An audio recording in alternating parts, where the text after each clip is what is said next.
Ya. Buenas tardes, nosotros somos el grupo número 3. Nuestros temas son patógenos predominantes y vamos a hablar de lo que es la salmonela.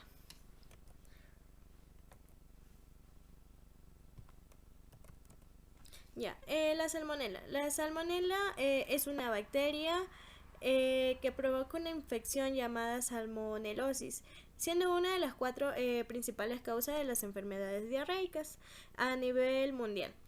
Es la causa mayoritaria de lo que son los brotes de infecciones alimentarias y de lo que son cuadros gastrointestinales.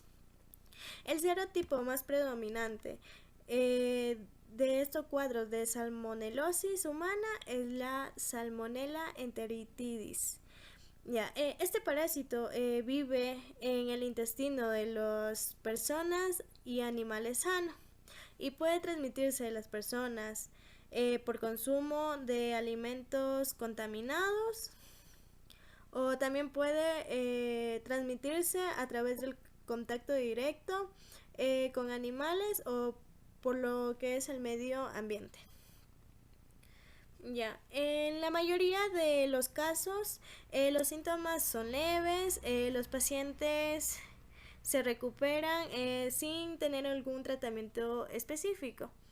Ya, sin embargo, a la población que más tiende a contraer esta infección son lo que son niños pequeños, ancianos o personas inmunocomprometidas. Ya, esta bacteria puede sobrevivir varios meses, ya sea en el agua, y es muy resistente a la baja actividad de agua. Eh, es por ello que pueden vivir varios tiempo en sequedad. También son sensibles al calor y por ello pues pueden sobrevivir en lo que son superficies como cerámica, vidrio y acero inoxidable. Ya, la salmonela en los alimentos podemos encontrar como son carnes, huevos, leches. Y esta se multiplica a una velocidad muy elevada, pudiéndose multiplicar su número cada 15 a 20 minutos. Si la temperatura es alta, eso sí, pero tiene que ser superior a los 20 grados centígrados.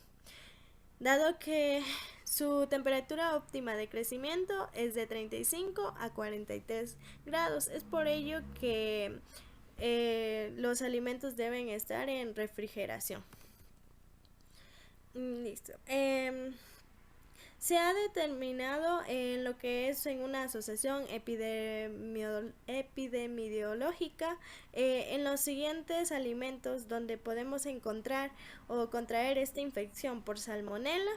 Es como la carne vacuno, de aves, de cerdos, huevos, ya sea tanto de gallina como de pato.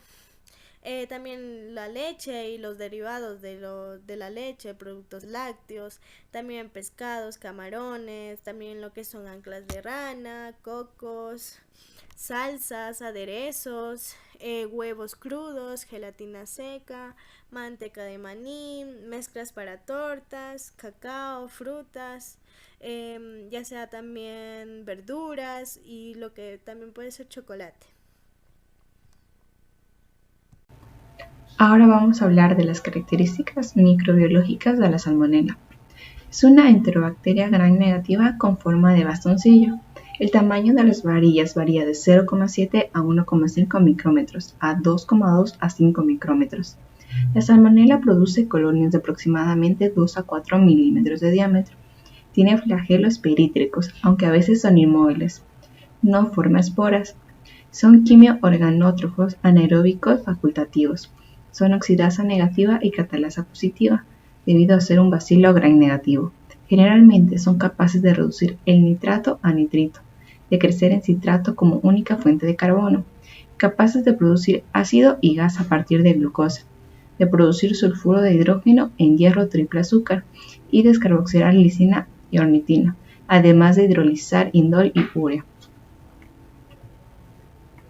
En lo que respecta a temperaturas de crecimiento, su crecimiento óptimo es de 37 grados centígrados.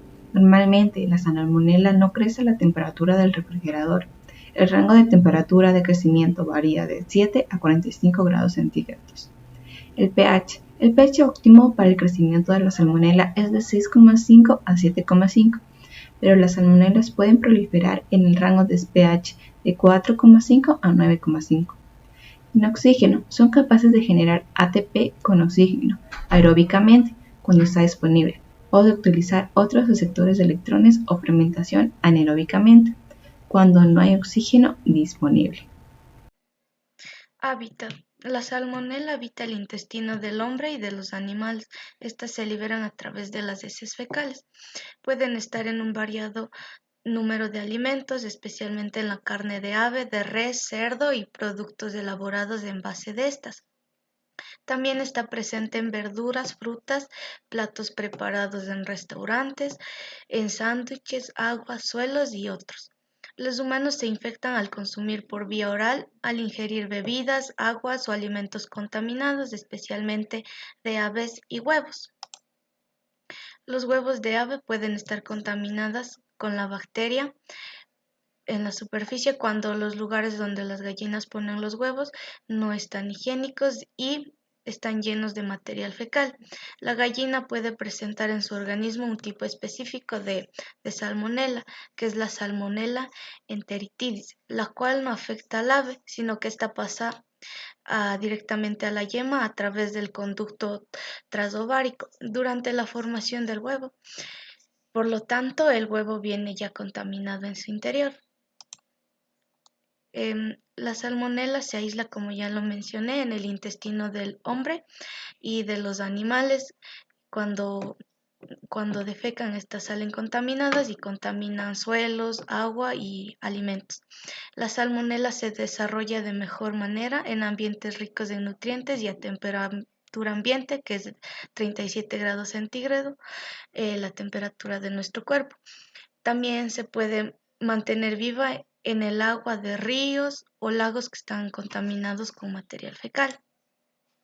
La Salmonella enteritidis se encuentra en el suelo del gallinero y así se contagian los pollos. La contaminación de los alimentos puede suceder por contacto directo con uno que no lo está o indirecto por la transferencia de contaminantes de un alimento a otro a través de las manos, utensilios que no están bien lavados, equipos, mesones y tablas de cortar. Esto se le denomina contaminación cruzada. Bueno, yo voy a hablar sobre las toxinas. La salmonela produce al menos 3 toxinas, la enterotoxina, endotoxina y citotoxina, y que parece ser que además de otros factores, estas son la causa de las diarreas y septicemias. Son síntomas que se expresan horas después del contacto de la bacteria con la célula hospedadora.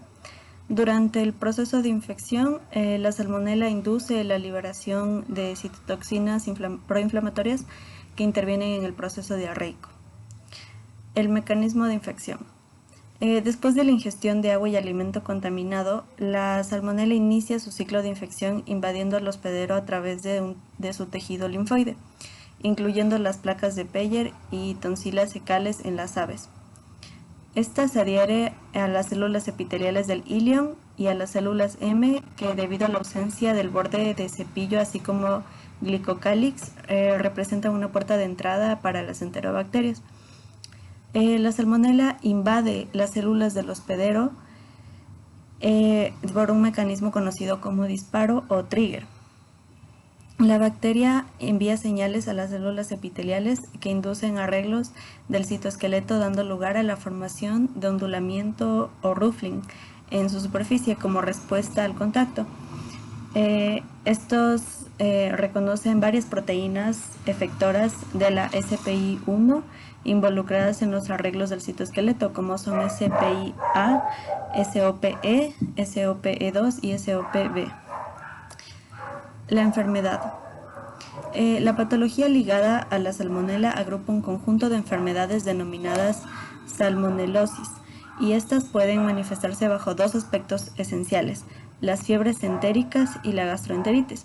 Las fiebres entéricas engloban principalmente las fiebres tifoideas causadas por Salmonella typhi y las fiebres paratifoideas causadas por Salmonella paratifi, A, B o C, y que suelen ser menos agresivas que las primeras. La gastroenteritis, por su parte, puede estar causada por muchos serotipos, siendo los más comunes en las fiebres no tifoideas Salmonella typhimurium y Salmonella enteritidis. Los síntomas. Los síntomas en general de las enfermedades causadas por Salmonella son diarreas sin fiebres o fiebres entéricas con dolor abdominal y gastroenteritis invasiva con diarrea inflamatoria, fiebre y presencia de numerosos leucocitos, principalmente neutrófilos. Alimentos que han provocado ETA. Las bacterias Salmonella viven en el intestino de las personas, de los animales y de los pájaros. La mayoría de las personas se contagia de Salmonella por ingerir alimentos contaminados con heces. Los alimentos que, con frecuencia, pueden estar infectados son los siguientes. Tenemos la carne cruda de res, de ave y de pescado. Las heces se pueden introducir en la carne cruda de res y de ave durante el proceso de matanza. Los mariscos y los pescados pueden estar contaminados si se obtienen de agua contaminada. Huevos crudos. Si bien la cáscara de huevo puede parecer una barrera perfecta contra la contaminación, algunas gallinas infectadas producen huevos que contienen salmonela antes de que la cáscara se forme siquiera. Los huevos crudos se usan en las preparaciones caseras de la mayonesa o de la salsa holandesa. Frutas y vegetales. Algunos de los productos agrícolas frescos, en especial las variedades importadas, pueden haber sido hidratadas en el campo o lavadas durante el procesamiento con agua contaminada con salmonela. La contaminación también puede ocurrir en la cocina, cuando los jugos de la carne cruda de res o de ave entran en contacto con los alimentos sin cocinar, como las ensaladas. Hola con todos, yo les voy a hablar acerca de la prevención y el control. La Organización Mundial de la Salud ha dictaminado varias cláusulas para prevenir y controlar las enfermedades transmitidas por los alimentos, en especial en aquellos en donde el microorganismo causante de estas van a ser la salmonela. Entonces, vamos a tener distintas medidas dependiendo de la cadena de producción del alimento. Entonces, ¿qué hay que tener en consideración antes de comprar un alimento para evitar una salmoneliosis? Es importante que las carnes y los pescados que se compren deben estar refrigerados o congelados. Además de que hay que rechazar cualquier huevo que no se encuentre etiquetado, que no lleve fecha de consumo, que se encuentre sucio o se encuentre roto. Una vez que ya se compró y se tiene que almacenar los alimentos, hay que recordar siempre que todas las carnes, pescados y mariscos tienen que estar refrigerados lo antes posible tras su compra.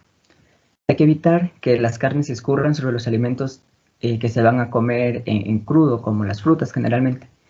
No es conveniente lavar los huevos, puesto que la humedad favorece la entrada de salmonela a su interior. Recordemos que los huevos tienen una película protectora y al momento de ser lavada, esta se va a eliminar y va a permitir que microorganismos como la salmonela ingresen al interior del huevo. Las medidas de higiene. Es importante siempre lavarse las manos con agua caliente y jabón antes de comer y después de haber estado con alguna mascota, ya sea perro, gatos, patos, pollos, etc. Hay que extremar la limpieza y la higiene de nuestras manos cada que vayamos a preparar cualquier tipo de alimento. Y tenemos que comprobar que las superficies y los utensilios no estén en contacto con alimentos sucios o a su vez con alimentos crudos, y hay que lavarlos después de cada uso. Durante la preparación de los alimentos, igual mantener la higiene de las manos. En el caso de los huevos, no hay que romperlos en los bordes de los recipientes donde van a ser batidos, en caso de que estén preparados para estos. Hay que siempre romperlos en otro lado, ponerlos en otro lado para evitar una contaminación por salmonela. No hay que separar las claras de las yemas aprovechando la propia cáscara. Como observamos en la imagen, es mejor que se haga con un utensilio aparte. También hay que cocinar de forma suficiente los mariscos comprados vivos. Y para descongelar las carnes y los pescados, siempre hay que hacerlo dentro del frigorífico, pero en recipientes herméticamente cerrados, como podemos observar. Durante el consumo de alimentos, en la fase de consumo es cuando más probabilidades de obtener una ETA hay. Entonces, debemos igual recordar el lavado de las manos siempre. Tenemos que evitar comer huevos crudos, ¿sí? No, aparte de que no hay una biodisponibilidad de las proteínas, también corremos el riesgo de infectarnos por salmonela. Tampoco hay que comer alimentos que hayan sido poco cocidos, sobre todo las carnes. No hay que tomar leche cruda. Nunca hay que poner en contacto alimentos crudos con comidas preparadas. Aquí podemos ver un ejemplo de qué es lo que no hay que hacer. Vemos una presa de pollo junto a una sandía. Entonces aquí ya existe una contaminación y esto no se debe hacer nunca. Cualquier mayonesa que haya sido preparada en casa tiene que ser consumida inmediatamente. No se recomienda que se guarde lo que sobre de esa mayonesa. Si por otro lado la mayonesa es de origen industrial, esta sí puede refrigerarse, pero tiene que refrigerarse una vez abierta y hasta la fecha de caducidad máxima. Cuando salimos de excursiones también es importante que no dejemos los alimentos preparados al sol o dentro del coche, porque recordemos que la temperatura aumenta y por lo tanto puede aumentar la proliferación de microorganismos. Es mejor siempre llevarlos en una nevera portátil o en una hielera. Gracias.